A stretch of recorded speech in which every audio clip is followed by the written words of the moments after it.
Hey there folks, Micah Curtis here, the head of Sleeveless Comics, and before we get started with today's topic, what I wanted to do is remind you, of course, that 3 Nights, 4 Days has extended its funding time for about another 27 days, another month basically. So if you didn't get the chance to back it beforehand, you can still be part of our next milestone, which is going to get to $15,000 and up to 250 backers as well. So if you have not backed the project yet, please go ahead and do so. We do have a brand new featured perk, by the way, where you can get the comic and also the poster. Now, there are two poster options. The first is you can get the cover of the comic sans logo. You can also get another poster that's available that is called Battle Prayer by Chris Love. And the dimensions of both are actually listed in the perk. Now, one thing I would also mention is that any single one of these perks here, I have fixed them so that you can add on anything you want except for the Be Occultist or original comic book page offers. So if you want to get a couple of comics, you want to get a couple of art books, you want to get a couple of posters, so on and so forth, you're going to have those options still available to you. So just wanted to let you know, and if you are somebody who's already backed the campaign and you want to go in and edit your perk to add more stuff later on, the fact that it is still within campaign makes it that much easier to do, because once it goes in demand, it becomes very difficult to do so. So, what are we going to do today? Well, today, what we're going to be doing is we're going to be talking about something that a lot of writers tend to ask me, being that I am somebody who is a published writer. You know, I've been published on websites as a journalist for many years, but now I'm a published comic book author. So, how is it that someone continuously talks to their artist? Well, everybody has their different ways, but I'm going to give you mine. So there's a few different things that I do. The first thing is that I make sure that I have a constant line of communication with whoever's doing the art for me. Oftentimes for me, Twitter is the best way, which is why I'm usually pretty well behaved on Twitter and try not to get banned, because that way I can DM with whoever I need to DM with to continuously talk about the art. Now, if that doesn't work, another thing that you can do is you can open a Discord server. Discord servers are free. Now, to be honest with you, if you put too many people in them, they can be leakier than the Titanic, so don't do that. Only put people, if you're opening a Discord server for your project, only open it for people that are actually involved in the work that you're doing. If you open it up for a bunch of extra people, it's a nightmare. Just open it up for your team. So that is another thing that I do. I have a private Discord server that is basically just for me and my team for Englewood. And that's how we communicate. That's how we, show off stuff, bounce ideas off one another, so on and so forth. So that is one thing that you want to do. Make sure you're in constant communication. The other thing that you have to keep in mind is that you, as a writer, are possibly not gifted with the ability to draw something. Maybe you can do rough sketches if you're a writer like me. I can't draw for shit. So what somebody like me who can't draw for shit is relegated to is, well, the 1,000 words. So what do you do in that particular case? Well, there's a couple of things that you want to do. The first thing that I do is I always try to write descriptive scripts. So let me give you guys an example. Here is a high-quality page from Englewood, and I'm actually going to read you the script for the page. Or at least the descriptions of what's going on in the panel. Obviously not the dialogue, because this is an image of the page before the lettering went up. So, panel 1. Actually, I put on here, first panel, is vertical going through the length of the page. Other panels are rectangular along the right side, which you can see here is, of course, what the layout is. Panel 1. And by the way, one thing I should say here. If you are working with a well-seasoned artist that has done stuff like this before, more than likely they're not going to like you being as restrictive on the panels. So simply let them say, this is what I had in mind, but if you think something can be improved, please let me know, and we'll alter it in improvement. That's generally how I work with Preston Acevedo, for those wondering. Preston is a guy who is a veteran in the comic book industry, at least more so than I am. Again, I'm a journalist. I've been a journalist for ages, part-time and now full-time. So when it comes to this sort of thing, he's much more experienced with comic books than I am. Not to mention, he has more published than I do. So I lean on him for that sort of an expertise. But with Brian, who not only was this my first comic, but this is his too, I was a little bit more specific unless I felt the need for it to be a little bit looser, if you know what I mean. So just a heads up. If you're working with somebody who's been around for a while, you want to make sure they have that freedom, basically let them know what's in the script for the panels, and the sizes are just suggestions. If you think they need to be sized differently, let's do it. So you got to trust your artist. That's another thing to put in there.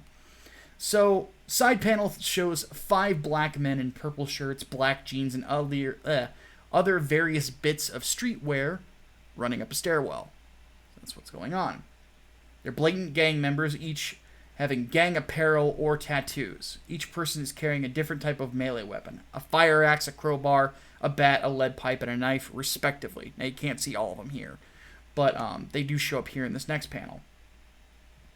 As they head up the stairs, only the one in front doesn't speak. And then there's the dialogue that's there. Then panel 2 shows the face of the goon in front. He's wearing a backwards purple cap, has a gold tooth, and a patchy beard. We ended up cutting the beard because we didn't really feel the need to make him look rough and tumble. We wanted him to look young. His expression is incredibly worried, as if he's running towards death. Now, a lot of people have complimented Brian's art on his facial expressions, and yeah, the guy's a master at them, which is perfect because in a street-level story, you need emotion. You need those sorts of things to be communicated. You need somebody who's able to draw expressive faces and basically tell an entire story of what that person is saying with one facial expression. That's not easy. Brian's a master at it. So, panel 3, shot from behind the gang member and lead is about to open up the door to the roof. We actually changed the angle on this one to the side so that you could kind of see how they were bunching up together. And then in the fourth one, door swings open. Each of the gang members can be seen with a look of shock on their faces from what they're seeing in front of them. Rain pours in and hits them. Their mouths are agape.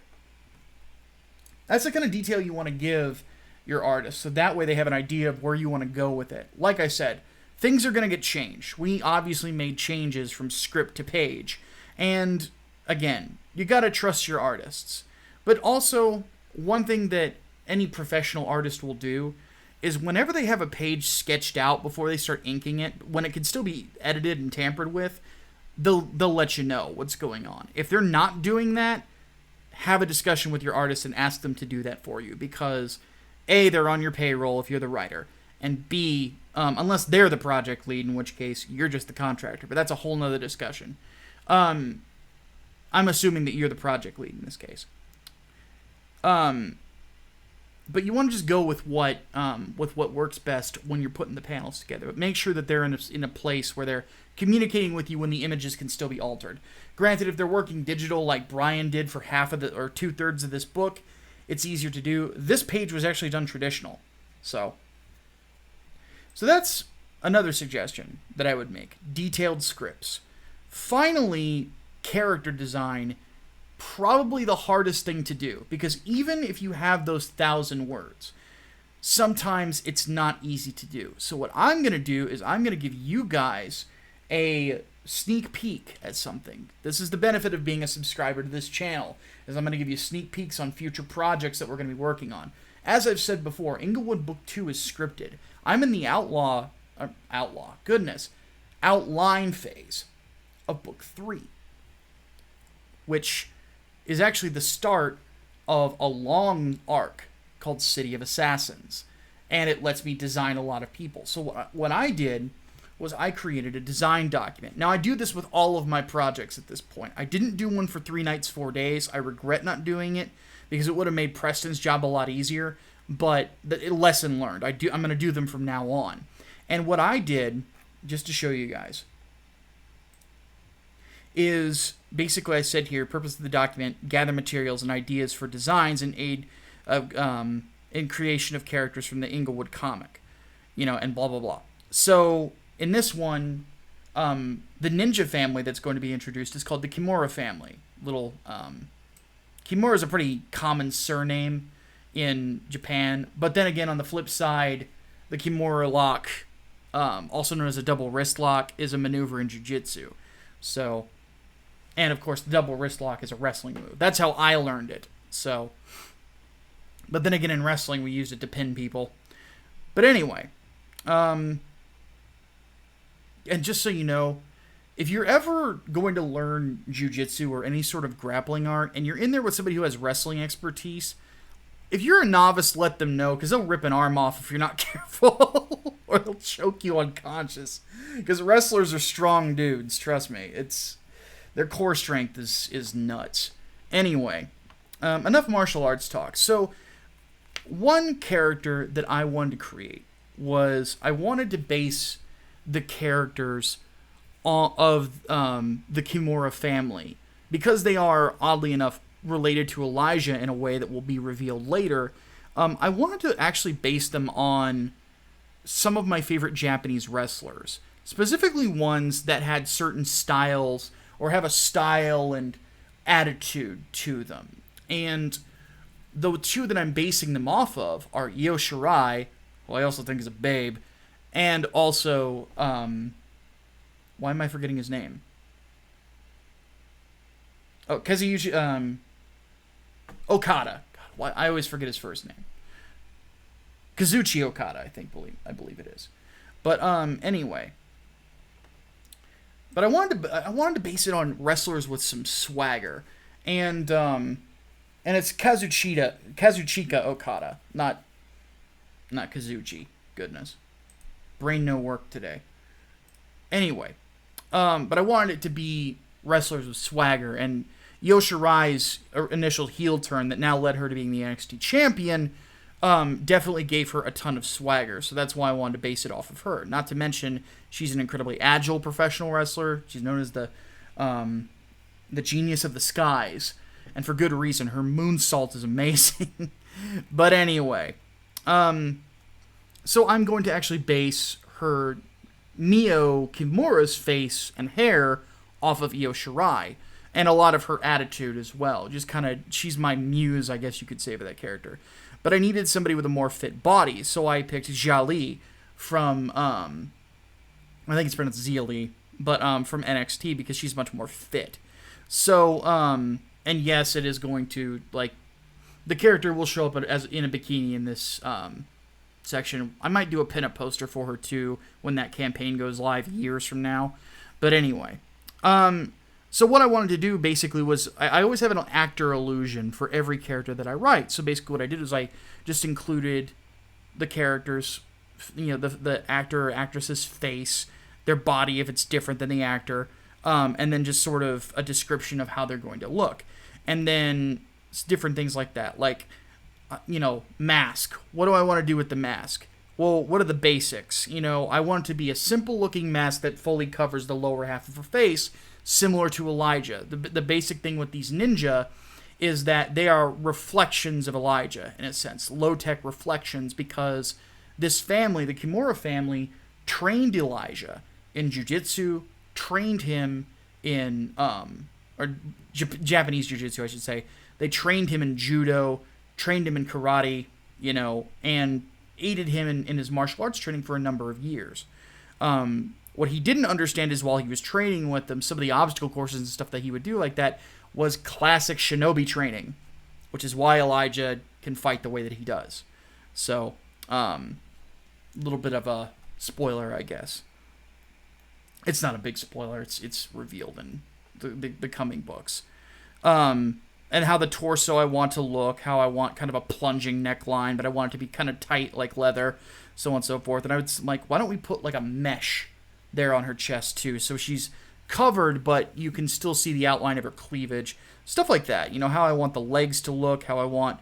She's a kunoichi, so I want her to be alluring, you know, so on and so forth. I want her costume to have a sense of motion, so let's put, you know, a sort of butt cape, you know, around her torso, sort of like the Mortal Kombat female ninjas, so on and so forth. So those little descriptors and those images give your artist a place to start. It's like, this is how I'm picturing it, and here's a couple images that are kind of like it.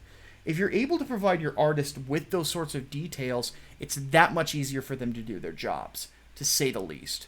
So, with all that said, that is basically how, as a writer, you should be helping your artist get an idea of how you want to put this project forward.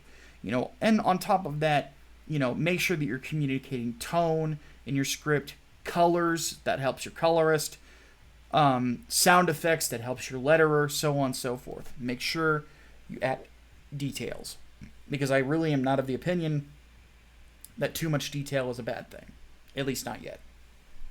So, hopefully for all you out there who want to know how I put these sorts of things together and how to do it yourself, that is my best advice.